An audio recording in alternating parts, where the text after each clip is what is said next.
até os confins da terra, pregando o Evangelho a todos os povos até a volta de Cristo. Aula 3, a aula de hoje, missões transculturais no Antigo Testamento. Vamos orar então. Pai querido, obrigado, Deus, porque o Senhor tem trazido ao nosso coração a cada semana algo novo para realmente nos motivar, para nos incentivar, Deus, a buscar o Senhor e a levar o Senhor. Como Oséias disse, conhecê-lo e fazê-lo conhecido a todas as nações, a todos os povos, línguas, a todas as pessoas que estão ao nosso redor. Deus nos ajuda e nos instrui mesmo na verdade do teu Evangelho. Obrigado pela vida do meu irmão, da minha irmã, em nome de Jesus, Pai. Vamos fazer uma revisão então das primeiras aulas que nós vimos? Precisamos nos comprometer com a causa do Evangelho em nossa casa, família, nosso bairro, cidade, estado, país e no mundo todo. Isso, claro, requer de nós um conhecimento absoluto da mensagem como é encontrada na Bíblia e uma familiarização íntima e pessoal com o Deus que nos deu a Bíblia. A água da vida que sacia o sedento precisa ser espalhada por todo mundo. Deus precisa de nós? Falamos isso. Não, Ele é Deus. Nós precisamos dele? Sim. Somos finitos, mortais, então chega de esperar. Vamos pregar o Evangelho. A segunda aula, nós falamos lá. Que maravilha! Abraão significa pai de um povo. Abraão agora significa então pai de um povo numeroso. Uma simples letra, mas por trás de tudo isso um propósito santo e divino.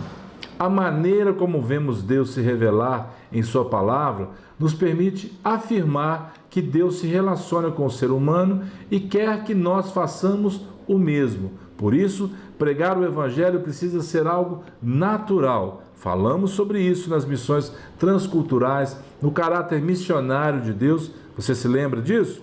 Já que um dia fomos alcançados por esse amor, nada mais justo que alcançar também pessoas que não tiveram um encontro pessoal com Deus. Ao estabelecer um relacionamento vertical, não mais aquele relacionamento que nós temos simplesmente com as pessoas, mas um relacionamento vertical e correto com Deus, Israel seria exemplo para as demais nações. A distinção deste povo era e sempre foi o desejo do Altíssimo. O texto áureo da nossa lição de hoje. Ouvi-me, terras do mar, e vós, povos de longe, escutai. O Senhor me chamou desde o meu nascimento, desde o ventre de minha mãe fez menção do meu nome. O profeta Isaías está escrevendo. Fez a minha boca como uma espada aguda, na sombra da sua mão me escondeu. Fez-me como uma flecha polida, e me guardou na sua aljava, e me disse, tu és o meu servo, és Israel, por quem hei de ser glorificado. Eu mesmo disse, debalde tenho trabalhado, inútil e vãmente gastei as minhas forças. Todavia, o meu direito está perante o Senhor, a minha recompensa perante o meu Deus. Mas agora diz o Senhor que me formou desde o ventre para ser seu servo, para que torne a trazer Jacó e para reunir Israel a ele, porque eu sou glorificado perante o Senhor e o meu Deus é a minha força. Sim, diz ele, pouco é o seres meu servo, para restaurares as tribos de Jacó e tornares a trazer os remanescentes de Israel. Também te dei como luz para os gentios, para seres a minha salvação até a extremidade da terra. Assim diz o Senhor, o Redentor e Santo de Israel, ao que é desprezado, ao aborrecido das nações, ao servo dos tiranos. Os reis o verão e os príncipes se levantarão, e eles te adorarão por amor do Senhor, que é fiel, e do Santo de Israel, que te escolheu. Verdade prática. O amor de Deus para com as nações deve ser o mesmo objetivo de todos os que militam pela salvação das almas perdidas. Vamos lá para a introdução. Disse-lhes, pois, Jesus outra vez, Ele já tinha aparecido para os discípulos, eles estavam reunidos, com medo provavelmente, apreensivos, e Jesus diz: paz seja convosco. E Jesus diz: paz seja convosco. Agora, assim como o Pai me enviou, eu também vos envio. Podemos citar a história de Elias, que foi enviado a uma mulher estrangeira, a viúva de Sarepta. Essa história está lá em Reis, capítulo 17. Não tem como a gente falar muito detalhado sobre isso. Elias manda aquela mulher, Deus envia Elias à casa dela, ela tinha um filho, manda que ela pegue o que ela tinha de alimento, faça um bolo para ele. E a palavra diz que nunca mais acabou o azeite, a farinha daquela mulher, enquanto o profeta esteve. E o que acontece um tempo depois? Aquele menino morre. A mulher fica muito triste, procura o profeta se deita sobre aquele menino.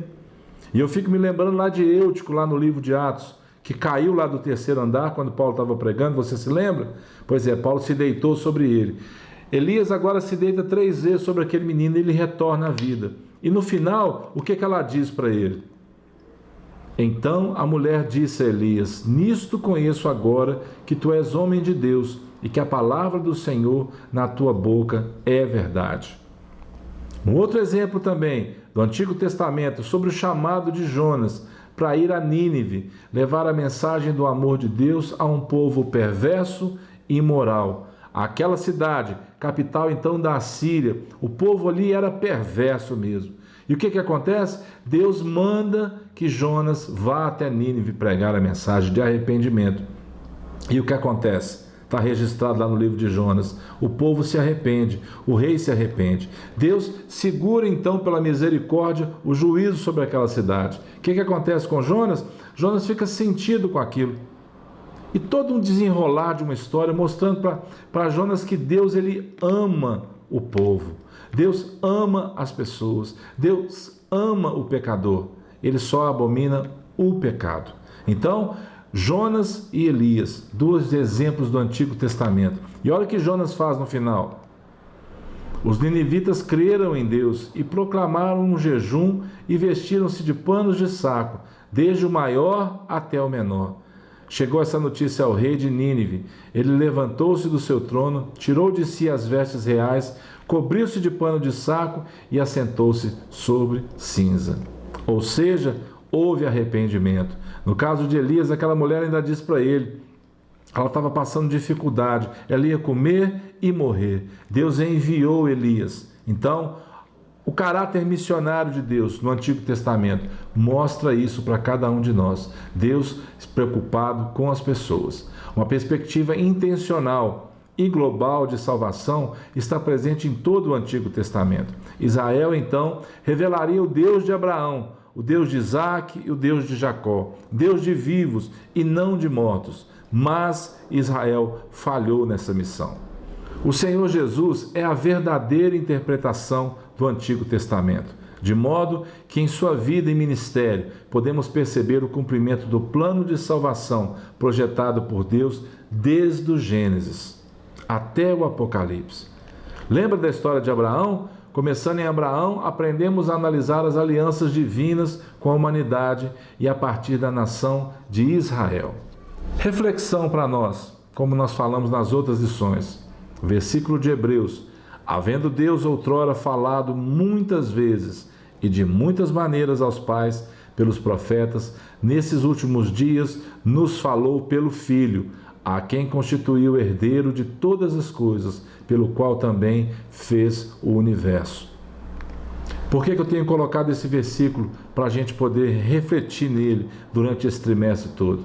Ele é muito completo, porque fala sobre a forma como Jesus Cristo veio, 100% homem, 100% Deus, perfeito, um sacerdote que não morreria mais como os outros. Hebreus traz isso para nós, a forma como Deus escolheu, fez dele mais sublime do que os céus, para falar conosco, para falar comigo, falar com você. Por isso, vamos refletir nisso, vamos pensar, vamos guardar esse versículo para nós. Hebreus fala também assim que, com certeza, o menor é abençoado pelo maior. Guarde isso. Você está aí para ser abençoado. Eu estou aqui para ser abençoado pelo Senhor. Então, ninguém mais do que Ele deseja fazer isso para nós. Desde os tempos antigos, o testemunho de nosso Senhor Jesus Cristo seria proclamado a todas as nações. E isso teria que acontecer através de uma nação. Qual nação escolhida? A nação de Israel. E é um bom momento para nós pensarmos no que está acontecendo em Israel e orarmos, pedindo ao Senhor por misericórdia, pedindo ao Senhor que cumpra o seu propósito, fazendo a Deus uma oração do nosso coração, para que sejam realmente guardados aqueles que estão ali em Israel, em nome de Jesus. Os israelitas se contaminaram com as religiões pagãs dos povos vizinhos. Além de se preocuparem muito com a identidade racial e nacional, deixando de lado a vocação de serem o quê? Testemunhas para o mundo todo. Apesar de seus desvios, desobediências, idolatrias e pecados morais, Israel ainda continuava sendo bênção para as outras nações. Por quê? Por causa do propósito divino de Deus. Agora, pense bem, promessas feitas que nem o tempo, nem as circunstâncias puderam mudar, devido ao caráter imutável e à fidelidade moral de Deus. Vamos falar um pouquinho sobre a natureza amorosa do nosso Pai. Deus se revela nas Escrituras a partir da escolha de uma família, a família de Abraão, para alcançar todas as famílias da terra. Ele é o Deus de Israel e Israel é o seu povo. Encontramos nos relatos bíblicos dos profetas promessas de restauração, incluindo um dia futuro em que as nações estarão entre os redimidos. Olha o que a palavra fala. Israel, porém, será salvo pelo Senhor com salvação eterna. Não sereis envergonhados, nem confundidos em toda a eternidade, porque assim diz o Senhor, que criou os céus, o Deus que formou a terra, que fez e a estabeleceu, que não a criou para ser um caos, mas para ser habitada. Eu sou o Senhor e não há outro. Que maravilha! Isaías traz para nós essa revelação desses redimidos, desses resgatados, da promessa de Deus para esse povo ser abençoado. Com a queda do homem, toda a criação ficou sujeita ao pecado. Entretanto, Deus providenciou meios para redimir a humanidade e restaurar a comunhão perdida, a fim de tornar conhecida sua glória entre as nações e receber delas a legítima adoração. Estabeleceu alianças com o homem. Há na Bíblia alianças que são condicionais e incondicionais. Lembra lá no Monte Ebal, no Monte Gerizim? A bênção e a maldição. Mas eu quero que você se lembre também de Davi. Deus disse que é suscitada a descendência de Davi, aquele que viria realmente a ser o Senhor Jesus Cristo. Então, promessas condicionais e incondicionais. Assim também nós, quando éramos menores, estávamos servilmente sujeitos aos rudimentos do mundo. Vindo, porém, à plenitude do tempo, Deus enviou o seu Filho, nascido de mulher, nascido sobre a lei, para resgatar os que estavam sob a lei, a fim de que recebêssemos a adoção de filhos. Paulo escrevendo aos Gálatas, capítulo 4. Vamos lá para a conclusão. Que as nações reconheçam os benefícios de seguir o único Deus verdadeiro e desejem fazer parte dessa comunidade de fé. É o desejo do coração de Deus. Vamos proclamar isso aos quatro cantos, em todo o tempo, a tempo e fora de tempo, como disse o apóstolo Paulo. Então, no Antigo Testamento, Deus se revela assim, um Deus amoroso, desejoso de que as pessoas se convertam a Ele, ao único e verdadeiro Deus. E para encerrar, cantai ao Senhor um cântico novo, cantai ao Senhor todas as terras. Cantai ao Senhor, bendizei o seu nome, proclamai a sua salvação dia após dia, o Salmo 96 diz. Anunciai entre as nações a sua glória, entre todos os povos as suas maravilhas, porque grande é o Senhor e muito digno de ser louvado, temível mais do que todos os deuses. Deus não se esqueceu do pecador. Deus não desistiu do pecador. E nós precisamos buscar a face do Senhor, ser cheios do Espírito Santo. E Deus precisa mesmo nos ensinar, através do Antigo Testamento, como enxergar esse amor, essa misericórdia. Para quê? Para que a gente possa realmente entender o plano, o propósito divino em todas as coisas. Que o Senhor te abençoe, te capacite. Então você já sabe, inscreva-se no canal, compartilhe essas aulas e que o Senhor te abençoe. Fique em paz e até a próxima, em nome de Jesus.